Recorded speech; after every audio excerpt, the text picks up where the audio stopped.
Hi everyone, Coach Sullivan here with MJS Coaching Football. My background's my 38th year coaching. I've either been a defensive, offensive, or special teams coordinator as well as a head coach at both the collegiate and high school levels. In this presentation, I'm going to delve into our rifle package, which, as it says in the top right corner, there are run line stunts that all go to the Lucky Ringo call, and it may or may not involve all three. In today's presentation, it does involve all three. So we say slant away. And as an example for this presentation, we're slanting away from the tight end. The tight end is the designated focal point.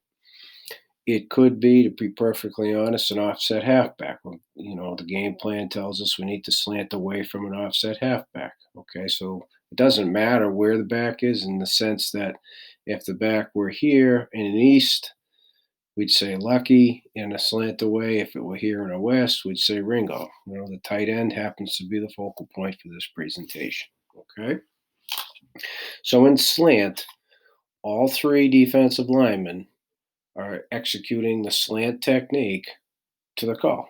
That's it. So if it's Ringo, they're all slanting right. If it's Lucky, they're all slanting left. Okay.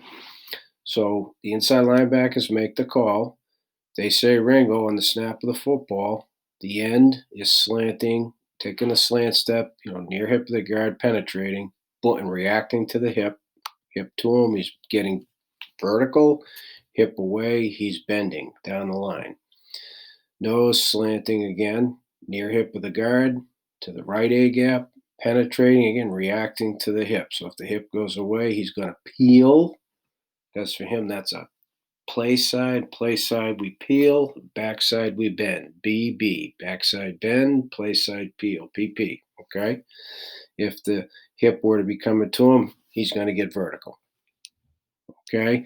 And then whenever, not likely, but if he can, he'll get vertical first, try to bend second. It's a little harder for the nose.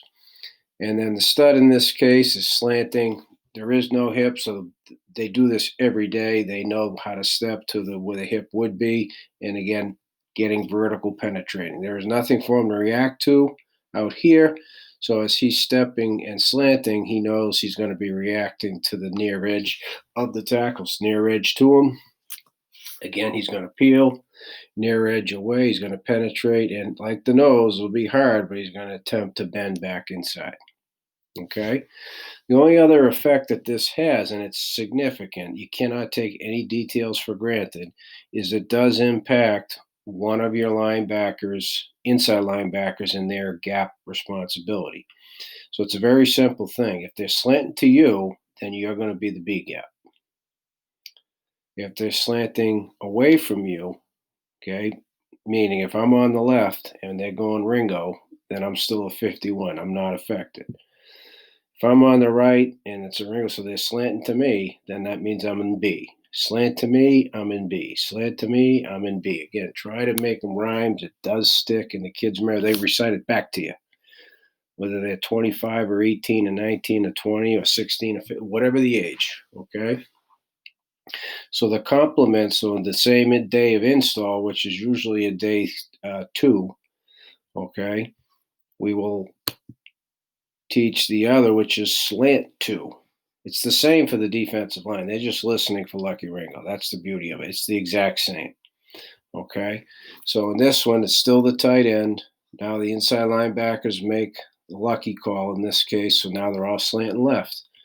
So now we'll go to right to left. The stud slanting B gap. Okay. Now he has a hip to aim for and a hip to react to. So if the hip's to him, he's going to penetrate vertically. If the hip's away, he's going to bend, make the play. Hip away, bend, and make the play, right? Now the nose is slanting left. At this hip to him, he's going to penetrate, try to bend. Hip away, he's going to peel, right? Now this end does have a hip. It's the tight ends.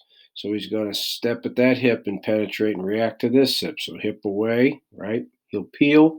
Hip 2, he's going to penetrate and then bend, and it's not going to be a pretty bend, but we know that. So, again, here we go. Slant 2, right? Slant to me puts me in B. So now that Mike, who's on the left, it's a lucky. So now they're slanting to him. That makes him the 31 technique. And while you're teaching this in preseason, make sure the kids call out 31, 31, 51. And in the previous diagram, 51, 51, 31. So they're telling themselves, but they're telling you that they understand their gap responsibilities. Make them do it. Who really cares if anybody hears them? And even in a game, if they have to, make them say it. That isn't going to tell the offense a darn thing. Okay? So the reasons we would call slant away are numerous. The ball could be on the hash. There's a big field tendency. Okay. The ball could be on this hash, the right hash. There's a boundary tendency. Teams want to try and get into the boundary, utilize the boundary to their advantage. The slanting to a tight end, I hope will be obvious. That's the run strength. So we're trying to get a head start in our efforts to pursue and force the ball to spill outside to our force defender, the safety, right? East and west.